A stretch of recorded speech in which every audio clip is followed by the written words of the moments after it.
When Pokémon Gold and Pokémon Silver were released, they changed a lot of things in the Pokémon franchise. The addition of breeding, held items, shiny Pokémon, the day and night cycle, amongst other things, makes them likely the most influential Pokémon games ever. But there was another thing they added, and that was history. And part of that were the Unown. So hey, I'm not so a strainer, and what really are these Pokémon?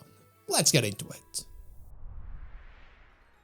As I mentioned, the Unown were introduced in Pokémon Gold and Pokémon Silver, and while not legendary, they are special Pokémon in their own right. That's because at the time of the release, they had 26 unique forms, one for each letter of the alphabet. This would eventually change to 28 forms with the addition of question mark and exclamation mark Unown in Gen 3, but even before, those many forms in a Pokémon was unheard of. Today we'll focus on the Johto aspect of the Unown in order to try and explain them, but also look a little into the Sinjoh aspect as well, just like you should look a little into subscribing to the channel and liking this video. So, let's start from the beginning. What else do we know about the Unown? In Johto and in most other regions, barring a few exceptions, the Unown can only be caught in ruins or caves. In this region, they can only be caught in the Ruins of Alph. This is a mysterious location south of Violet City where ruins of ancient civilization are studied through the Ruins Research Center. This is a perfect example of what I meant about adding history to Pokémon in Gen 2, something not really found in Gen 1. In these ruins we can find various inscriptions on the walls written in the language of the Unown, likely also the language of the people of Alph, the people that inhabited that area. There are also various statues and puzzles that you can solve in order to get access to even more lore about these strange creatures. If you just focus on solving the puzzle and catching the Unown, then they are simply a collectible. You do not gain anything gameplay-wise by looking further into them. It's when you start looking a little bit further and reading those inscriptions on the room floor that you start to notice that there has to be something more to those Pokémon. The Kabuto puzzle leads you to find the following message written in the Unown language in Pokémon Crystal: "Our words shall remain here for the ages." And in Pokémon HeartGold and SoulSilver, "Our clan engraved words in this place." This is the first thing that confirms the existence of a people of Alph, a clan that inhabited that area in the past and that learned how to use the Unown to communicate. Then the Aerodactyl puzzle has the following message in Pokémon Crystal: "Thus we shall erect a Pokémon statue outside." And this one in Pokémon HeartGold and SoulSilver. "Our clan created a Pokémon statue outside." This doesn't help us much as all the statues we find are actually inside. It could mean though that there was once a specific statue outside the ruins that was erected in honor of the Unown or something related to them.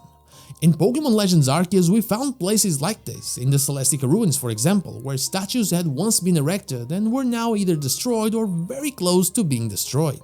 The next puzzle, the Hoa one, in Pokémon Crystal it tells us we humans must learn to walk in harmony with them, we depart for their sakes. And in HeartGold and SoulSilver it tells us we humans need to walk with them, we live here for the sake of them. I think this is where we start to see how the relationship between the people of Alph and the Unown developed. They learned how to make their words last forever through the Unown. They learned how to write. The Unown, in a way, gave them the power to be immortal, or at least their ideas be immortal. They didn't see themselves as more than them, they saw themselves as equals. And because they saw themselves as equals, they did what was best for the Unown, they left Alph behind. I think this is our first reference to something very important, the migration that led to the creation of Sinjoh, but we'll get back to this eventually. For now, let's check the final puzzle, the Omanyte, which tells us in Pokémon Crystal that they possess great insight and refuse the outside world. And in HeartGold and SoulSilver it tells us they possess power to sense with mind and reject outside. This is clearly a reference to them only being found in secluded places like ruins and caves, but also clearly a reference to the Unown's hidden power, no pun intended. The people of Alph were able to communicate with them and thus they likely learned from them more than just how to write. They were almost like gods to them, or at least beings of incredible knowledge. It's now that we have to look past the Johto region and take a few steps up north to look at Sinjoh, or at least look at what Sinjoh once was. It is said that this place was created when people coming from Sinnoh and people coming from Johto, more specifically the Ruins of Alph, got together and connected. And since we know what is inside those ruins, we can kind of speculate some things. The Sinjoh Ruins are clearly made to honor Arceus. You can only access them by having an event Arceus with you when you go to the Ruins of Alph, as the Unown will straight up teleport you there. Once you get there for the first time, you meet Cynthia, likely the current carrier of Celestica lore, especially considering her grandmother's age. This is the same position that Johto was in back in Pokémon Legends Arceus. Once we reach the mystery stage, we learn that it was used to celebrate Arceus with music and dance, and that some people still do it in Johto. This likely refers to the Kimono Girls, which are the only group I remember that use dance and music in that way.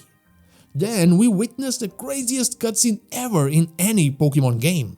The Unown, our main characters in today's video, flood the room and images of outer space and the real world start flashing as Arceus performs the act of creation before our eyes. By the end of it all, we are transported back to the Ruins of Alph, and the same question about the connection between the ruins, the Unown, and Arceus is raised by the researcher. The same question we're kind of raising right now. This video started with a preset idea that the Unown were gods to the people of Alph, but looking into things, I believe now that they probably worshipped Arceus as well. In fact, I believe that all of the knowledge, all of the insight that the Unown possess is because of their connection to the Alpha Pokemon.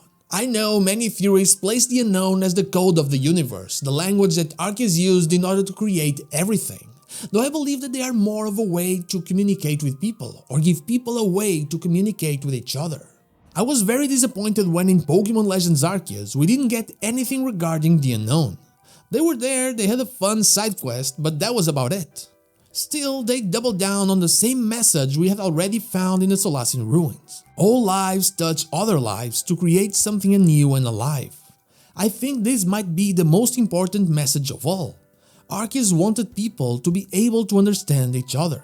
By understanding the Unown, or through the Unown making themselves understandable by directly influencing one's mind, since I believe they were responsible for the flashes in the mystery stage, different cultures could come together, which would be a way to create something new, something alive. When the people of Celestica left towards Sinjoh, they likely did so because of two reasons. Either Arceus told them to do so, or the Unown told them to. Almighty Sinnoh, Arceus, was their god, or at least it appears so, with them even worshipping the creation trio in general, judging by the statues in the Celestica Ruins. So they moved towards what would become Sinjoh and met with the people coming from Alph. As we've seen before, these people only left their home because of the Unown. We don't have any confirmation that it was their suggestion, but we do know, and it is clear, that they were getting something from them, some knowledge, some information. They learned how to write because of them, they erected a statue, and that was likely because of them as well. This statue, I think, was probably a statue of Arceus, one that is no longer there.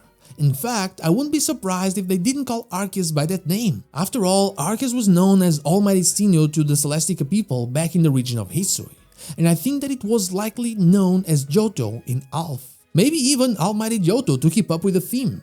Either that or the Unown themselves were known as Johto, and just like it seems like Arceus and the Unown become incredibly powerful when united, maybe Sinjoh represents exactly that. Sin comes from Arceus and Joh from the Unown, a place where both powers come together, a place where both those cultures come together. I think that Arceus' power is stronger in Sinnoh. It's clear that Mount Coronet is somehow related to all of this, likely due to its altitude. It is even said that it is where the Sinnoh region began, where Arceus created the creation trio. In order for Arceus to reach the rest of the world, it created the Unown, a language, a way of communicating. They have the knowledge of Arceus and the ability to share said knowledge. I believe them to be a blessing given by Arceus to humanity in order to unite them. After all, only by bringing everyone together can Arceus prevent conflict between them. Conflict like we saw in Pokémon Legends Arceus, and thanks to its powers and the power of the Unown, its messengers, Sinjoh still stands, albeit in ruins, as a reminder of exactly that. But maybe, just maybe, everything we want to find out about the Unown will forever be, well, unknown. And that is all I have for you today, a little bit of a theory about what the most mysterious Pokemon ever are all about. But what about you? Do you think we'll ever understand the Unown? Let me know in the comments down below. And now, like the video if you like it, dislike if you don't, and don't forget to subscribe to the channel for more Pokemon content and also ring the bell so you know when the next video is out. Also, you can become a channel member or check out my merch in order to further support the channel. I'd be forever thankful for that. You can follow me on social media or check out one of my streams here and on Twitch. All the links are in the description. Thank you so much for watching, and I'll see you all on the next one.